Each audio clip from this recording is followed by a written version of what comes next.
और साथ साथ एक जो मेरी पर्सनल है सर, अभी मैं सुबह से प्रयास कर रहा था कि विनेश के लिए बोलूं, जब उसको डिस्क्वालीफाई किया गया, विनेश या नहीं, लेकिन ऐसा लगा जैसे हमें चाकू घुसेड़ दिया गया।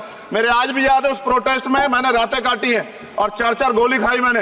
ये देश की अस्मिता से जुड़ा मामला था, पर हमारी मांग ये थी कि सरकार स्टैंड क्लियर कर दे, तब भी सुनवाई नहीं की गई। जब मंत्री बोलने आए तो हमने उनसे कहा कि हमें कुछ इंफॉर्मेशन चाहिए, उस पर बात नहीं हुई। सवाल ये है सर, एक गोल्ड हमारे लिए आ रहा था और जब ये गोल्ड आता देश गौरवान्वित होता, और क्या व्यवस्था थी सर कि उसका वेट बढ़ गया, पता ही नहीं लगा सिस्टम के लोगों को। क्या बेवकूफी की गई है, ये सोचने का विषय है सर। ये बहुत महत्वपूर्ण, देश की बेटी का मामला है। ये हरियाणा की बेटी नहीं है सर, वो एक जात की बेटी नहीं है, वो हमारी बहन है, देश की बेटी है। और आपने क्या किया हरियाणा के साथ? आपने हरियाणा का बजट कम किया, जबकि सबसे ज्यादा मेडल हरियाणा लेके आता है। ये गलत है सर, ये धोखा है।